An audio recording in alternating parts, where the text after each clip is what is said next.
வானத்தையும் பூமியையும் அதிலுள்ள யாவற்றையும் படைத்தார். அவை எல்லாவற்றையும் பார்த்தபோது நன்றாகவும் அற்புதமாகவும் இருந்தது. தேவன் படைத்த அனைத்தும் நன்றாக இருந்ததால் அது அவருடைய வல்லமையையும் மகத்துவத்தையும் வெளிப்படுத்தியது.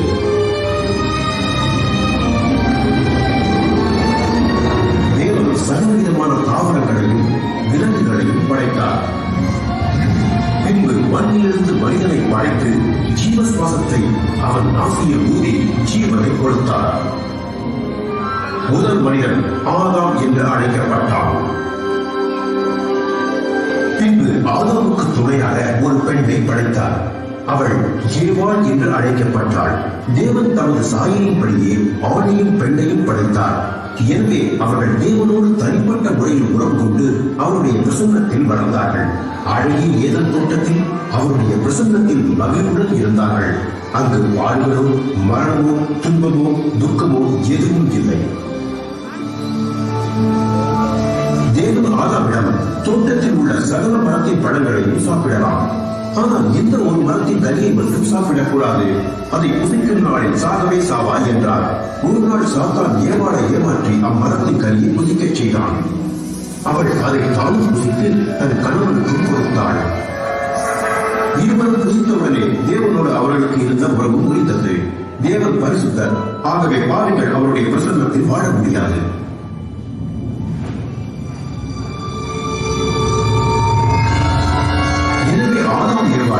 தேவன் ஏதன் தோட்டத்திலிருந்து வெளியேற்றினார். தேவனுக்கு கீழ்ப்படியாத காரணத்தினால் இருவரும் வெட்கப்பட்டு வேதனைப்பட்டு வெளியேற்றப்பட்டார்கள். இவர்கள் இருவரும் செய்த பாவத்தின் பலனாக மனித சமுதாயம் மரணத்தையும் வியாதியையும் சுதந்திரித்துக் கொண்டது. ஆனாலும் தேவன் மனித இனத்தை நேசித்தார். எனவே மனித இனம் மனம் திரும்பி தன்னோடு இணைந்து ஐக்கியமாக வாழ ஒரு வழியை முன்பே முன்குறித்து வைத்திருந்தார். மனுக்குலத்தை மீட்க தேவன் தனது திட்டத்தை வேதாகமத்தின் மூலம் வெளிப்படுத்தினார். பாவத்திற்கும் மரணத்திற்கும் தண்டனைக்கும் உரிய மனுக்குலம் அதிலிருந்து விடுதலை பெற்று தேவனோடு என்றென்றும் ஐக்கியமாக வாழ முடியும் என்பதே அத்திட்டம். இத்திட்டத்தின் ஒரு பகுதியை தீர்க்கதரிசியாகிய ஆபிரகாமுக்கு தேவன் வெளிப்படுத்தினார். அத்துடன் மனித சமுதாயத்தின் இறுதி வழியாக நம்மை பலியிடப் போகும் திட்டத்தையும் வெளிப்படுத்தினார்.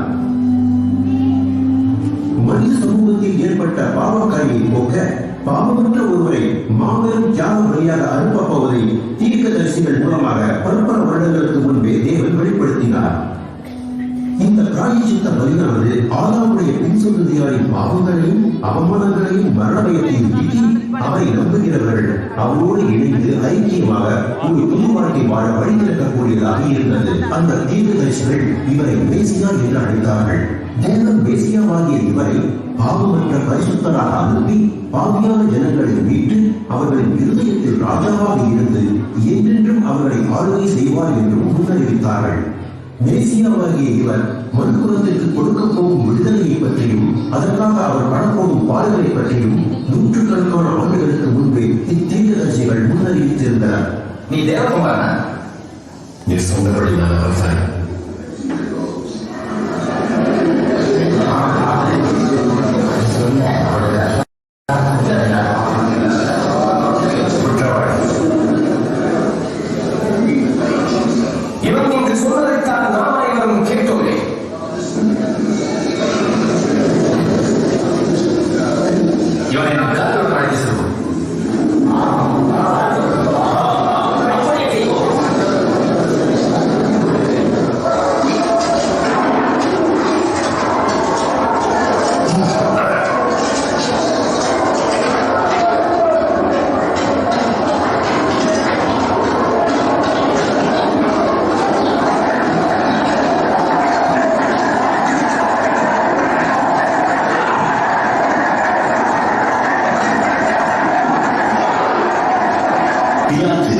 ஆயிரக்கணக்கானவர்களை சிறுவையில் அறிந்து கொண்ட மிகப்பெரிய ரோம ஆட்சியாளர் இயேசுவை அவரிடத்தில் அழைத்து சென்றார்கள்.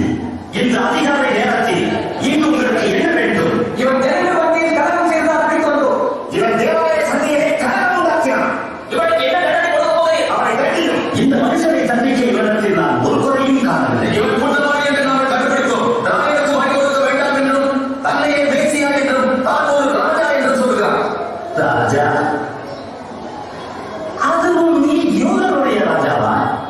நீ சொல்லுகிறபடி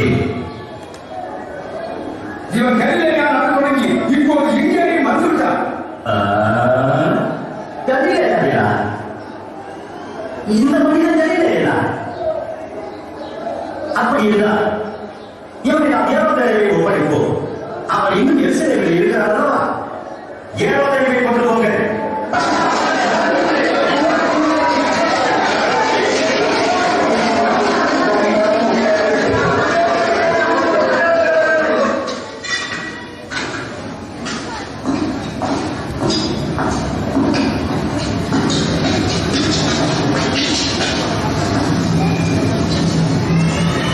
நீ உன்னை யார் என்று சொல்கிறாய்?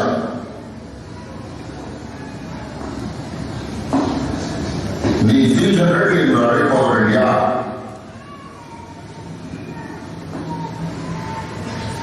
நீ அநேக அற்புதங்களை செய்வதாக கூறுகிறார்களே,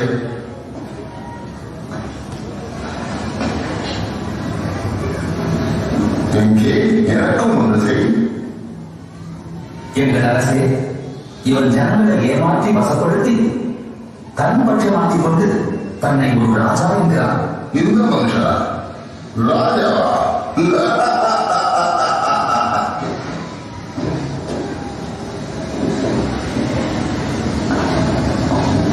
மகாராஜாவே, இவனை நன்றாக அடியுங்கள்.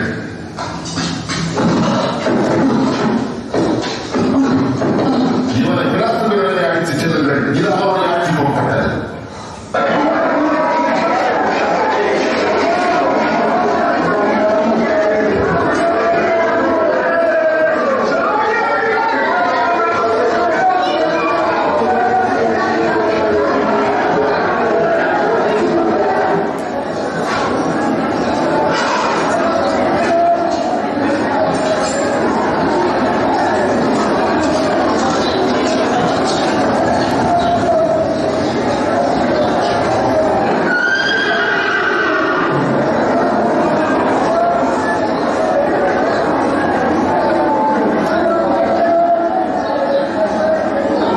இந்த மனிதன் மரண தண்டனை ஏதுவானது ஒன்றும் செய்யவில்லை.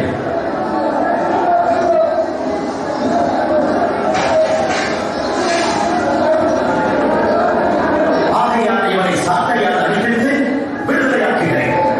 பண்டிகையோடு ஒரு குற்றவாளி எங்களுக்கு விடுதலையாக்குவது முதல் கடமை அல்லவா? பரபாசை எங்களுக்கு விடுதலை செய்யும். இந்த மனிதனை தீர்த்துவிடும். ஆமாம், பரவாசை எங்களுக்காக விடுதலை செய்யும்.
சிலுவையில் அறிய வேண்டும் என்று அவர்கள் மிகுந்த சத்தமிட்டுக் கொண்டே இருந்தார்கள். இதனால் பிலாத்து காரியத்தின் நிமித்தமும் கொலைபாதகத்தின் நிமித்தமும் காவலில் வைக்கப்பட்டிருந்த பரபாஸ் என்பவரை விடுதலையாக்கி இயேசுவையோ சிலுவையில் அறிய ஒப்புக் கொடுத்தார்.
உங்களுக்காக உங்கள் பிள்ளைகளுக்காக வழிகள்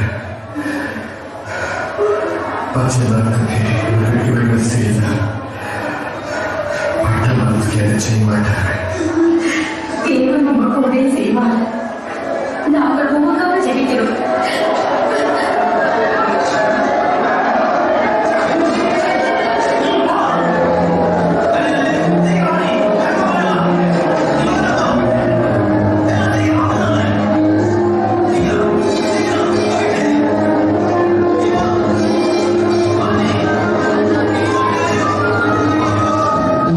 இருந்தாலும் அவர் தெய்வத்துவம் வாய்ந்தவராக இருந்தார். அதனால்தான் அவர் எந்த ஒரு சூழ்நிலையினாலும் மற்ற காரியத்தினாலும் அவர் மரணத்தை ஏற்றுக்கொள்ளாமல் அவர் தாமாகவே முன்வந்து அவர் மரணத்தை ஏற்றுக்கொண்டார்.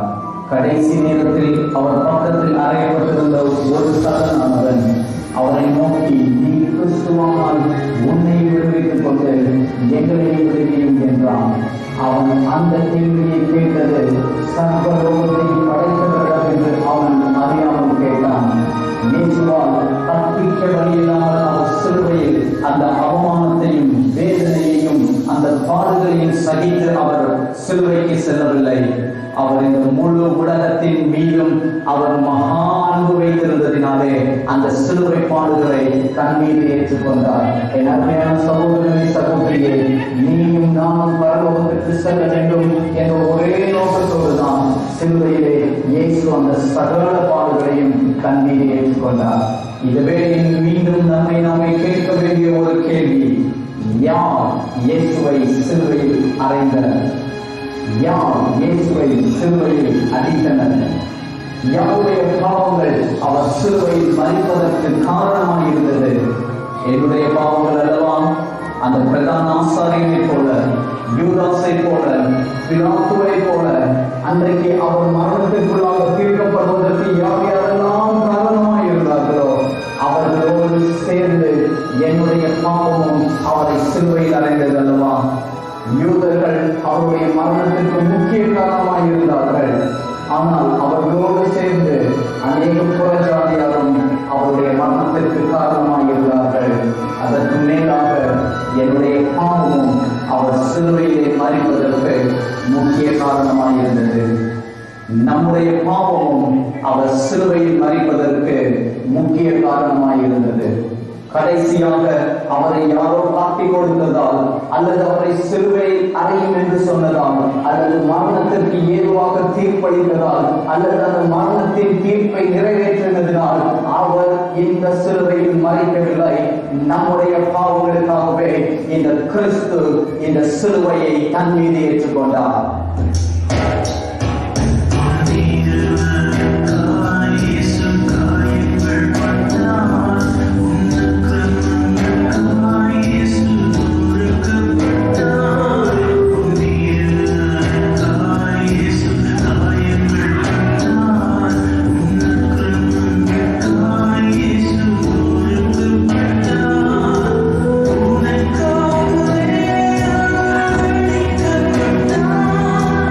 உன்னை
உயிருடன் எழுந்தார்.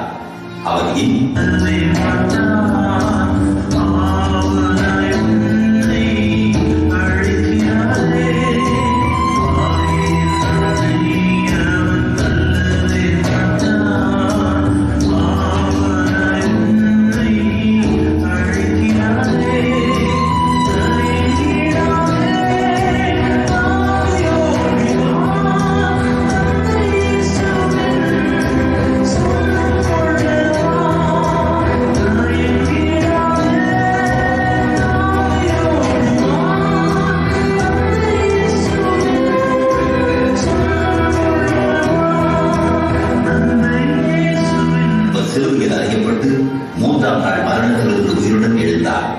அவர் இன்னும் ஜீவிக்கிறார். அவர் உன் வாழ்க்கையில் பிரவேசிக்க விரும்புகின்றார். இயேசு சொன்னார், நானே உயிர்த்தெழுதலும் ஜீவனுமாயிருக்கிறேன். என்னை விசுவாசிக்கிறவர் மரித்தாலும் பிழைப்பார். இயேசு உயிர்த்தெழுந்து சுமார் 2000 வருடங்களாகிறது. இன்னும் அவர் உலகத்தில் வல்லமை நிறைந்த தேவனாக விளங்குகிறார். கடந்த பல நூற்றாண்டுகளாக அநேக பெருமைமிக்க வல்லரசர்கள், தத்துவஞானிகள், மேதைகள், விஞ்ஞானிகள் மற்றும் இறையியல் வல்லுநர்கள் பலரும் தோன்றி மறைந்தனர்.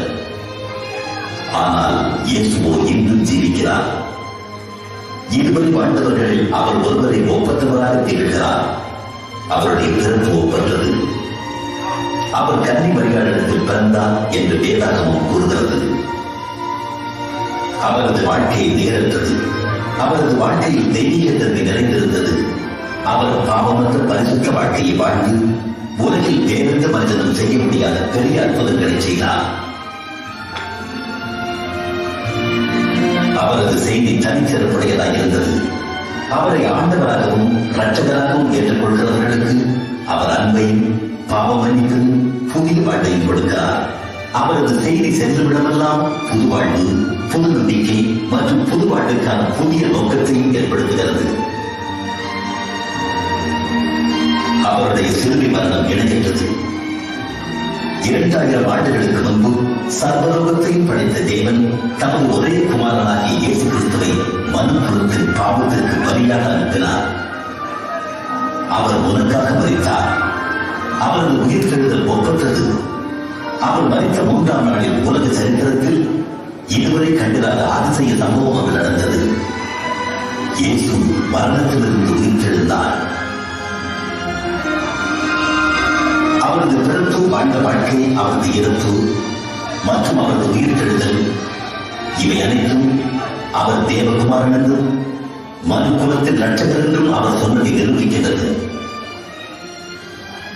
இந்த இயேசு கிறிஸ்து இன்னும் ஜீவிக்கிறார். அவர் உன் வாழ்வில் வந்து உன் பாவங்களை மன்னித்து உனக்கு பரிபூரண வாழ்க்கையை கொடுக்க விரும்புகிறார். இதோ அவர் சொல்வதை கேளுங்கள். வருத்தப்பட்டு பாரம் சுமக்கிறவர்களே, நீங்கள் எல்லாரும் என்னிடத்தில் வாருங்கள், நான் உங்களுக்கு இளைப்பாறுதல் தருவேன். நானே வழியும் சத்தியம் ஜீவனுமாயிருக்கிறேன். என்னாலே தான் ஒருவரும் பிதாவினிடத்தில் வரார். வேதம் கூறுகிறது, எல்லோரும் பாவம் செய்து தேவ மகிமைத்தவர்களானார்கள். பாவத்தின் சம்பளம் மரணம். தேவனுடைய கிருபை வரமோ நம்முடைய கர்த்தராகிய இயேசு கிறிஸ்துவினால் உண்டான நித்திய ஜீவன். இயேசு மரித்த போது உன் பாவத்திற்கான கரையத்தை செலுத்தினார். இப்பொழுதோ அவர் உன் வாழ்க்கையில் வர விரும்புகிறார். இதோ வாசற்படியில் என்று தட்டுகிறேன். ஒருவன்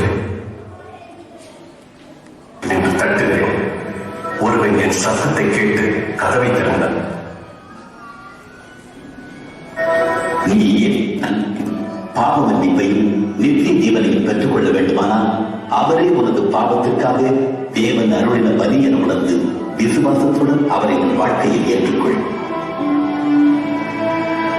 இது உன் இருதயத்தின் வாஞ்சையை வெளிப்படுத்துமானால் இந்த விசுவாச ஜெபத்தை இப்பொழுதே ஜெபி. அப்பொழுது அவர் உன் வாழ்க்கையில் வருவார்.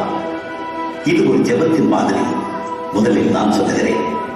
ஆண்டவராகிய இயேசுவே, நீர் எனக்கு தேவை. என் பாவத்திற்காக நீர் சிலுவையில் மரித்ததற்கு நன்றி. என் வாழ்க்கையின் கதவை நான் திறந்து உம்மை என் இரட்சகராகவும் ஆண்டவராகவும் ஏற்றுக்கொள்கிறேன். என் வாழ்க்கையை நீர் ஆட்கொண்டு நான் எப்படிப்பட்டவராக இருக்க விரும்புகிறீரோ அப்படியாக என்னை மாற்றும். ஆமென். இந்த ஜெபம் உங்கள் இருதயத்தின் விருப்பத்தை வெளிப்படுத்துமானால் இப்பொழுது நீங்கள் இருக்கும் இடத்தில் இந்த ஜெபத்தை ஜெபியுங்கள். நான் இந்த ஜெபத்தை ஒவ்வொரு வாக்கியமாக சொல்லும்போது நீங்களும் அமைதியாக சொல்லுங்கள். ஆண்டவராகிய இயேசுவே, நீர் எனக்கு தேவை. என் பாவத்திற்காக நீர் சிலுவையில் மரித்ததற்கு நன்றி. என் வாழ்க்கையின் கதவை நான் திறந்து உம்மை என் இரட்சகராகவும் ஆண்டவராகவும் ஏற்றுக்கொள்கிறேன். என் வாழ்க்கையை நீர் ஆட்கொண்டு நான் எப்படிப்பட்டவனாக இருக்க நீர் விரும்புகிறீரோ அப்படியாக என்னை மாற்றும். ஆமென். இப்பொழுதும் நீ இந்த விசுவாச ஜெபத்தை ஜெபித்துள்ளாய். இயேசு கிறிஸ்துவை உன் வாழ்க்கையில் வரும்படி அழைத்திருக்கிறாய். அவரை வேண்டிக் கொள்ளும் போது அவர் வருவதாக வாக்களித்துள்ளதால் அவர் வாக்களித்தபடியே வந்துள்ளார் என்பதையும் நீ நிச்சயமாக அறிந்து கொள். மேலும் உன் பாவங்கள் மன்னிக்கப்பட்டது என்றும் நீ தேவனுடைய பிள்ளையாகி நித்திய ஜீவனை பெற்றுக் கொண்டாய் என்றும் உறுதி கொள். இயேசு வாக்களித்த பரிபூர்ண வாழ்வை நீ அனுபவிக்க விரும்பினால் தினமும் வேதம் வாசித்து ஜெபிப்பதன் மூலம் அவரோடு தொடர்பு கொள். அப்போது உன் வாழ்க்கைக்காக அவர் வைத்துள்ள அற்புதமான திட்டத்தை நீ அறிந்து கொள்ள முடியும். இயேசுவை நேசித்து அவரை பின்பற்றுகிறவர்களுடன் தொடர்பு கொள். இறுதியாக அவருடைய அற்புதமான வாக்கு தத்தங்களை எப்பொழுதும் நினைவு கூறு. நான் உன்னை விட்டு விலகுவதும் இல்லை, கைவிடுவதும் இல்லை. இதோ உலகத்தின் முடிவு பரியந்தம் சகல நாட்களிலும் நான் உங்களுடனே கூட இருக்கிறேன். அப்பொழுது நடுப்பகலாயிருந்த நேரத்தில் 3 மணி நேரம் வரை பூமி எங்கும் அந்தகாரம் உண்டாயிற்று.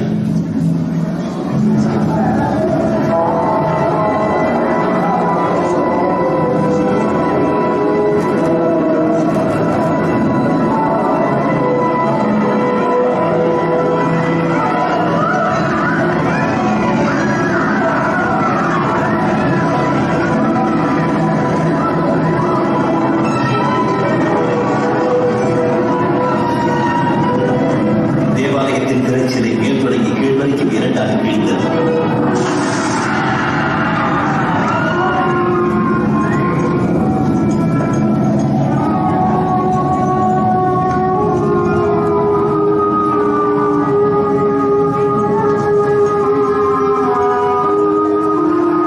பிதாவே, உம்முடைய கைகளில் என் ஆவியை ஒப்புவிக்கிறேன்.